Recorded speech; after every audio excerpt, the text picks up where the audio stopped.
Herkese merhaba, kanalıma hoş geldiniz. Bu videomda sizlerle elimdeki görmüş olduğunuz hırka yapılışını paylaşacağım. Yapılışı gayet kolay. Dümdüz bir örgü yapıyoruz. İpin yapısı gereği ve bol ördüğümüz için gayet böyle uçuş uçuş, tiril tiril bir hırka yapmış olduk. Ben çok beğendim. Umarım siz de beğenmişsinizdir. Yapılışına geçmeden önce sizlerle ölçümü de paylaşmak istiyorum ama standart beden bir hırka yapmaya çalıştım. Hatta duruşunu da sizlerle başlangıçta ve Instagram adresinde sizlerle paylaşıyorum. Hemen şöyle ölçtüğümde bakın. Şu an bu ütülenmiş hali 47 santim uzunluğunda. İlk kesme işlemi yapmış olduğum noktadan itibaren ölçtüğümde 30 santim. Hemen genişliğini söylemek istiyorum.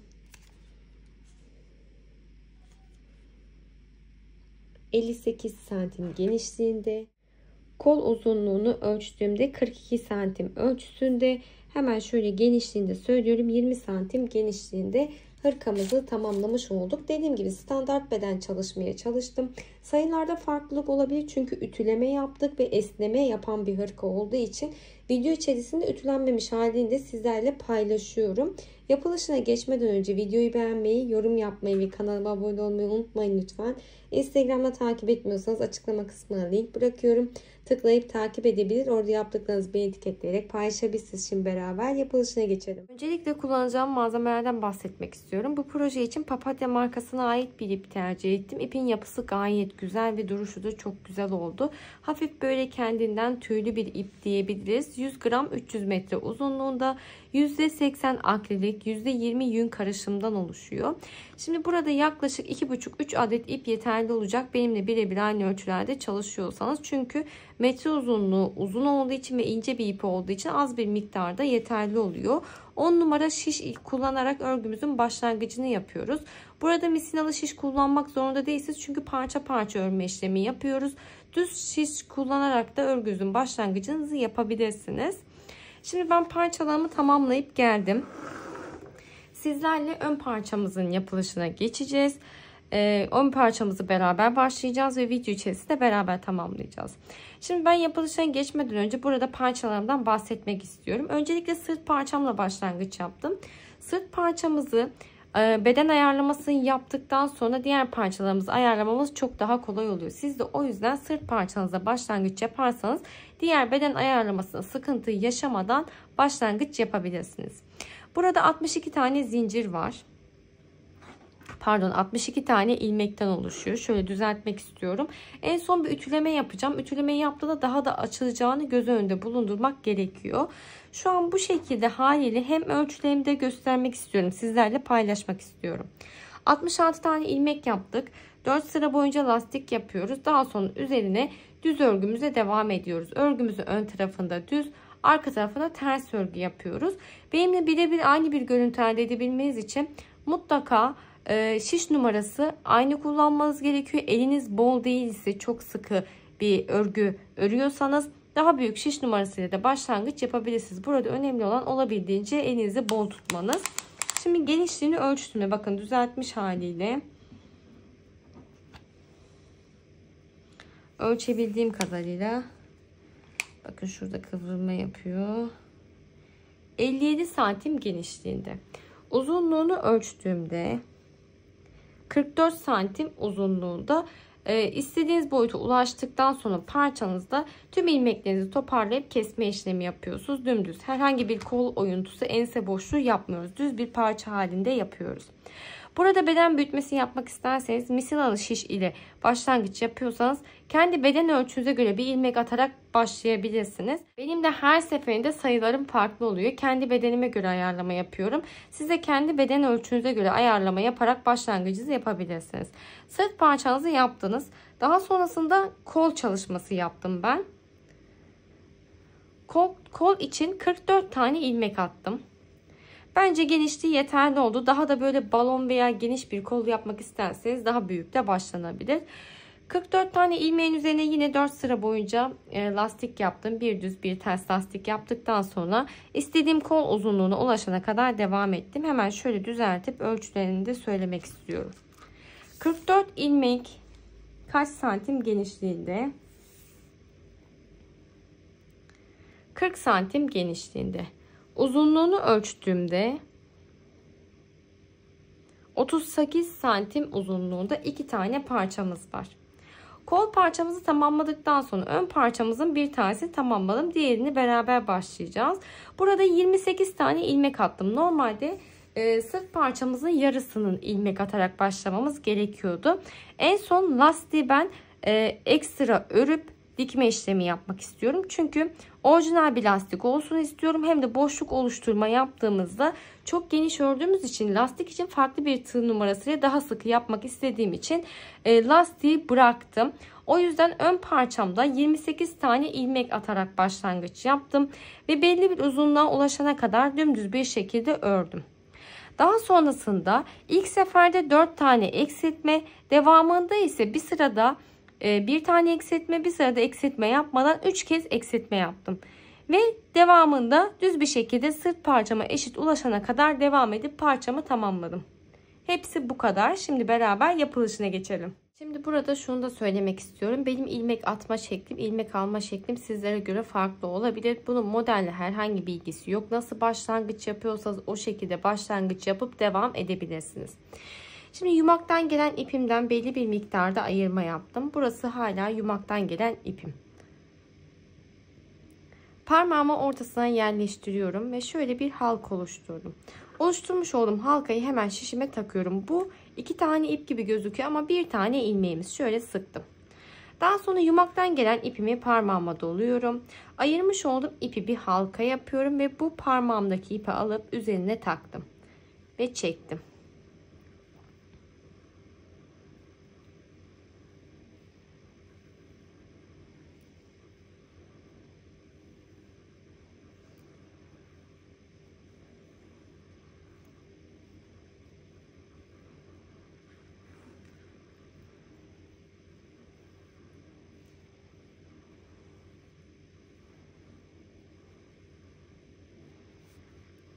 Ve bu şekilde 28 ilmeğe ulaşana kadar devam ediyorum. 28 tane ilmeğe ulaştıktan sonra en son bir düğümleme yapıyorum. Ve ilmek atmayı kapatıyoruz.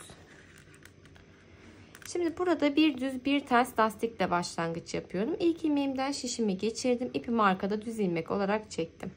İpimi öne aldım. Ters ilmek. İpimi arkaya aldım. Düz ilmek. İpimi öne aldım. Ters ilmek. İpimi arkada düz ilmek, ipimi öne aldım, ters ilmek. İpimi arkaya aldım, düz ilmek, ipimi önde, ters ilmek. Şeklinde devam ediyorum. İlmeğimi sıra sonunda ters ilmek yaparak sıramı tamamladım.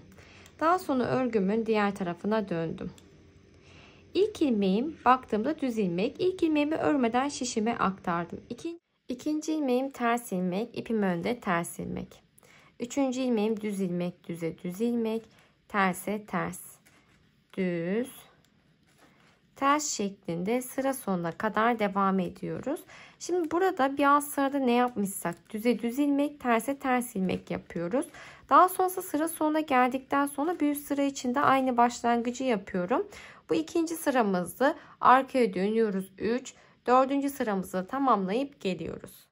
Dördüncü sıramı tamamladım, geldim. Şimdi burada 5. sıramızdan itibaren modelimizi oluşturuyoruz. Tüm parçalarda aynı şekilde 4 sıra lastik üzerine düz örgümüzün başlangıcını yapıyoruz. İlk ilmeğimi örmeden aktardım. İkinci ilmeğim ipim arkada, düz ilmek. İpim arkada, düz ilmek. İpim arkada, düz ilmek şeklinde sıra sonuna kadar devam ediyorum. İlmeğimi de düz ilmek yaparak sıramı tamamladım. Örgümün arka tarafına döndüğümde öndeki yapmış olduğumuz düz ilmekler ters ilmek olarak gözüküyor. İlk ilmeğimizi örmeden aktardık. Şişimi geçiriyorum ilmeğimden, ipim önde, ters ilmek olarak devam ediyorum. Bu hep bu şekilde devam ediyor. Örgümüzün ön tarafına döndüğümüzde düz örgü, arkaya döndüğümüzde ters örgü şeklinde istediğimiz boyuta ulaşana kadar modelimizi devam ettirip geliyoruz. Şimdi yeterli uzunluğa ulaştım. Burada sıra sayısı saymadım ama ölçümü sizlerle paylaşmak istiyorum. Bu noktadan sonra yaka oyuntusunu oluşturacağız. Eksiltmeler yapacağız. Hemen şöyle ölçtüğümde yaklaşık 31-31,5 santim ölçüsünde örme işlemi yaptım. Burada sırt parçanızın uzunluğu önemli. Göz kararı bir ayarlama yapmanız gerekiyor. Çünkü bol bir örme işlemi yaptığımız için bu parçamızda esneme olabiliyor. O yüzden tamamıyla göz kararı bir ayarlama yaptık. Sayılar üzerinde değişiklik olabilir. Kendinize göre ayarlama yapmalısınız. Şimdi burada nasıl eksiltme yapıyorum? Örgümün ön tarafındayım. İlk 2 tane ilmekten şişimi geçirdim. Düz ilmek olarak çektim. Çekmiş olduğum ilmeği şişe takıyorum. Yanına bir tane daha ilmek aldım. İkisini beraber çektim. 2 oldu. 3 ve 4. 4 tane eksiltmemi yaptım. 4 tane eksiltme yaptıktan sonra örgümüze aynı şekilde devam ediyoruz. Daha sonra sıramı tamamladıktan sonra örgümün arka tarafını da ters örgü yaparak tamamlayıp geliyorum buradaki noktaya kadar. Örgümün ön tarafına döndüm. Ön tarafında eksiltme yapıyoruz yine. Bu sefer ilk 2 tane ilmeğimden şişimi geçiriyorum. Tek seferde çekerek bir tane eksiltmemi yaptım. Devamında düz örgümüze devam ediyoruz. Arka tarafında da yine aynı şekilde ters örgü yaparak örgümüzün ön kısmına kadar devam edip gelelim. Örgümün ön tarafına döndüm. İlk 2 tane ilmekten şişimi geçiriyorum. İpimi arkada düz ilmek olarak eksiltmemi yaptım. Devamında yine modelimize aynı şekilde devam ediyoruz. Daha sonrasında örgümüzün ön tarafına döndüğümüzde son eksiltmemizi yaparak tamamlayacağız. Örgümün ön tarafına döndüm. İlk 2 tane ilmekten şişimi geçiriyorum. İpimi arkada düz ilmek olarak çektim ve 3. tek eksiltmemi de bu şekilde tamamlamış oldum. Bakın. Bence yeterli genişliğe ulaştık. Şimdi devamında örgümün ön tarafında düz örgü ve arka tarafında ters örgü yaparak istediğimiz boyuta ulaşana kadar devam edelim. Şimdi sırt parçamla eşit uzunluğa ulaştım. Burada eşit uzunluğa ulaştıktan sonra örgümüzün ön tarafında toparlama işlemi yapıyoruz artık. 2 tane ilmekten şişimi geçiriyorum. Tek seferde çektim. Çekmiş olduğum ilmeğe şişe taktım. Yanına bir tane daha alıyorum. İkisini beraber çektim. Çekmiş olduğum ilmeğe şişe takıyorum. Yanına bir ilmek daha alıp beraber çekiyorum. Bu şekilde şişimde tek bir tane ilmek kalana kadar toparlamaya devam ediyorum.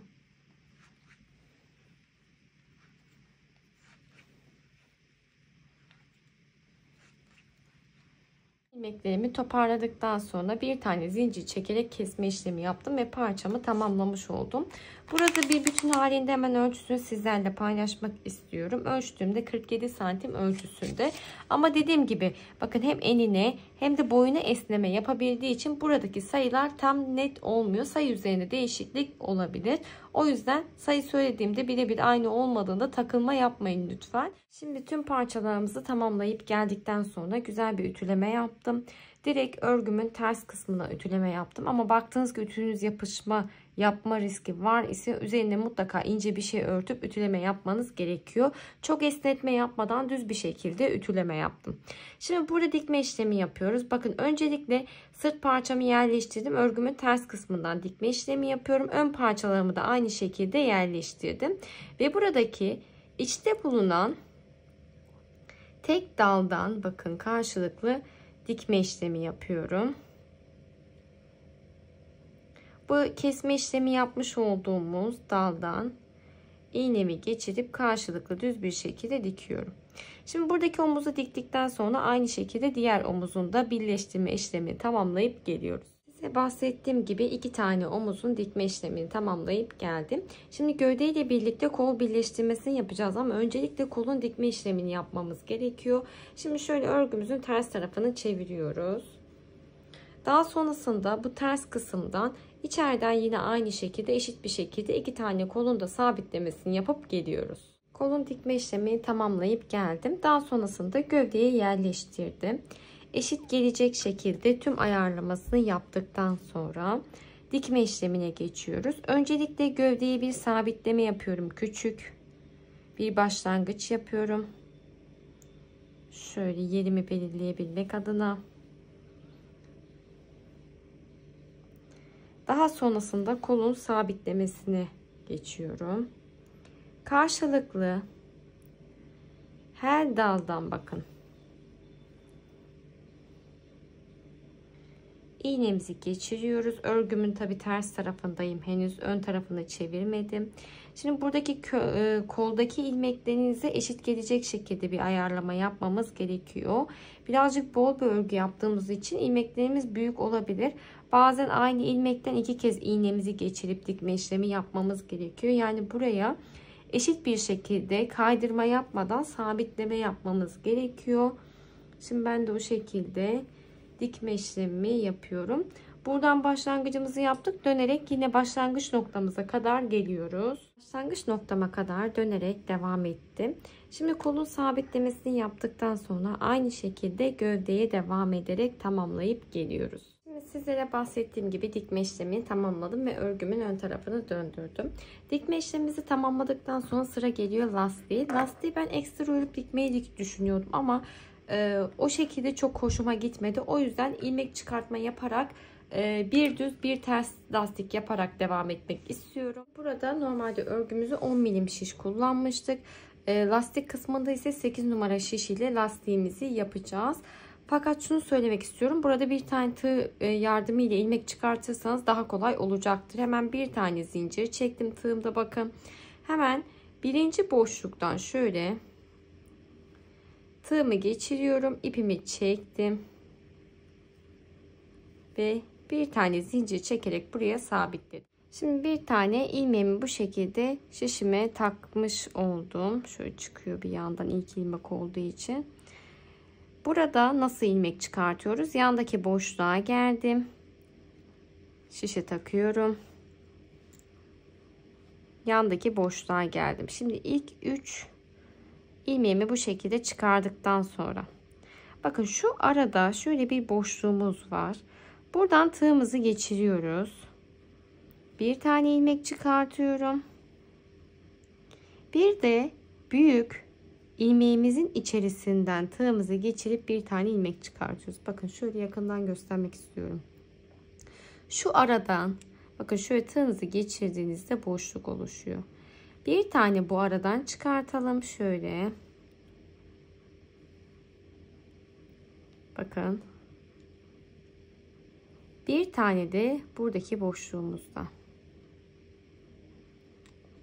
Çünkü diğer türlü sadece boşluktan ilmek çıkardığımızda çok seyrek oluyor. Bakın şu aradaki.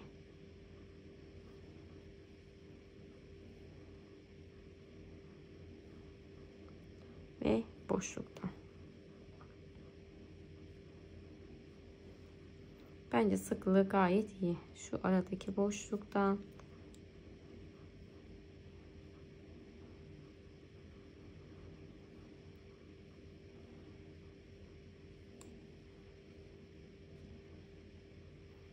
Boşluktan.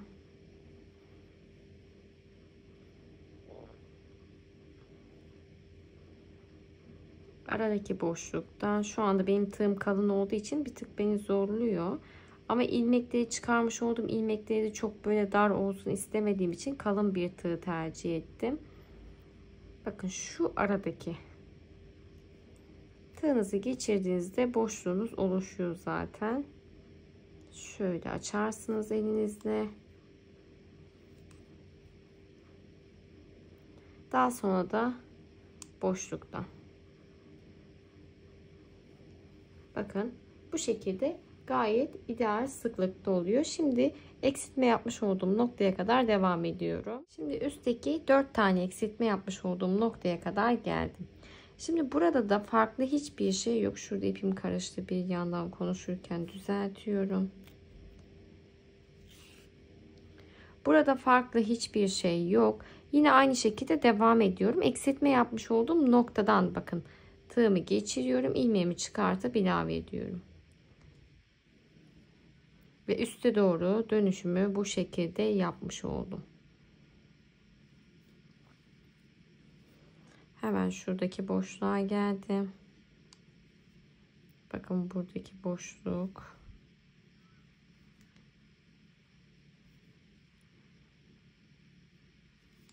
2. Burada önemli olan, başlangıçta da bahsettiğim gibi, ilmekleri çıkartmış olduğumuz boşluğa dikkat etmek. Çok seyrek veya sıkı olmaması gerekiyor. Tığınızı geçirebildiğiniz her boşluktan, bakın hep aynı aralıklarla ilmek çıkartarak devam ediyoruz. Şimdi enseye kadar devam ediyorum.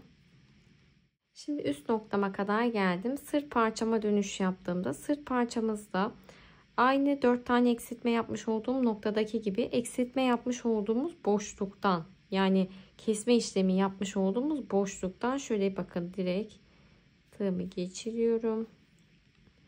İlmeğimi takıyorum. Üstte belli ediyor kendini zaten.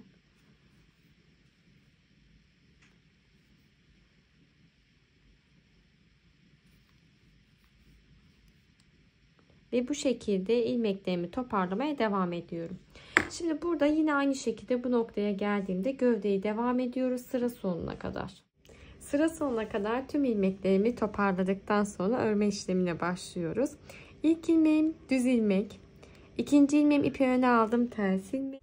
İkinci ilmeğim ters ilmek, düz, ters, düz, ters şeklinde başlangıç noktama kadar devam ediyorum. Aynı başlangıçtaki yapmış olduğumuz lastiği yapıyoruz.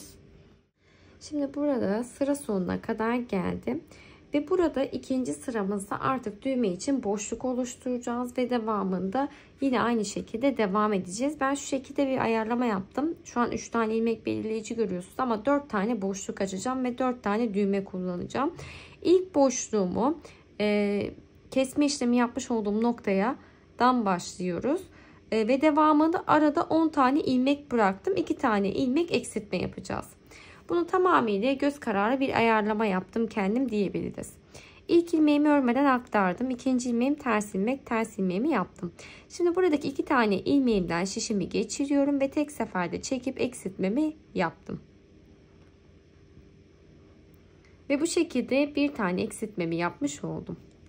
Devamında düz örgü, ters örgü, düz örgü, ters örgü, düz örgü şeklinde diğer ilmek belirleyicinin olduğu noktaya kadar devam ediyorum. Şimdi 10 tane ilmeğimi ördükten sonra 2 tane ilmekten şişimi geçiriyorum ve tek seferde çekerek kesme işlemi yaptım. Şimdi buraya bir üst noktaya geldiğimizde buradaki kesmiş olduğumuz bir tane ilmekleri ilave etmemiz gerekiyor. Devamında yine bakın 10 tane ilmek örüyorum.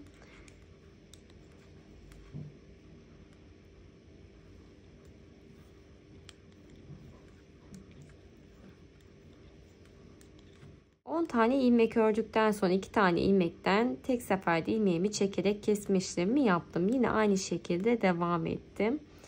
Dördüncüyü yapacağız beraber. Şöyle bakıyorum, tepe noktasındayım. Tam 2 tane ilmeği tek seferde çekerek kesme işlemi yaptım. Ve aynı şekilde sıra sonuna kadar devam ediyoruz. Ve bir üst noktanın başlangıcını da aynı şekilde yapıp buradaki noktama kadar devam ediyorum. Size bahsettiğim gibi ilk eksiltme yapmış olduğum noktaya kadar geldim. Hemen şöyle bir tane ilmeğimi ilave ediyorum.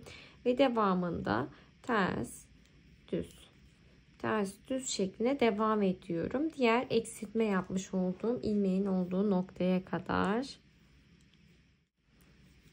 Diğer eksiltme yapmış olduğum ilmeğimin olduğu noktaya geldim. Hemen burada da bir tane ilmeğimi ilave ediyorum ve devamında düz ters şeklinde devam ediyorum. Üçüncü eksiltme yapmış olduğum noktadayım. İlmeğimi ilave ettim ve devam ediyorum.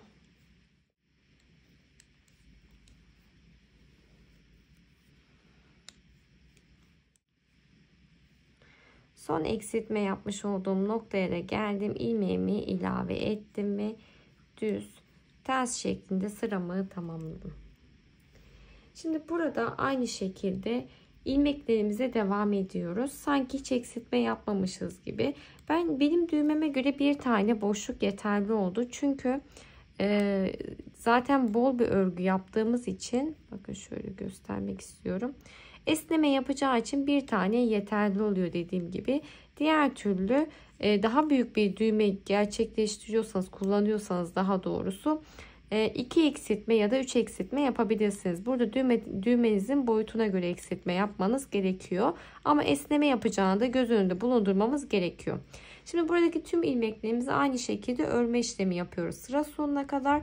Daha sonrasında beraber kesme işlemi yaparak artık hırkamızı tamamlıyoruz. Şimdi size bahsettiğim gibi sıra sonuna kadar geldim. Bence yeterli kalınlık oldu lastik için. Burada ilmeklerimizi toparlama yapıyoruz. Şimdi örgümün ters tarafında olduğum için ipimi önde, tersten bakın ipimi önde çekiyorum. Tekrardan şişe taktım. 2 tane ilmekten şişimi geçirdim. İpimi önde çekiyorum. 2 tane ilmekten şişimi geçirdim. Tek seferde çektim. Çektiğim ilmeğe şişe takıyorum. Ve olabildiğince bol çekmeye özen gösteriyorum ki toparlama yapmasın diye. Ve bu şekilde şişimde bir tane ilmek kalana kadar devam ediyorum. Lastiğin kesme işlemini yaptıktan sonra size bahsettiğim gibi düğmeleme işlemini de yaptım geldim. Bence gayet güzel ve şık bir hırka yapmış olduk. Ayrıca yapısı da inanılmaz yumuşak. Böyle uçuş uçuş bir kazak oldu. Ben çok beğendim. Umarım siz de beğenmişsinizdir. Videoyu beğenmeyi, yorum yapmayı ve kanalıma abone olmayı unutmayın lütfen. Bir sonraki videoda görüşmek üzere. Hoşça kalın.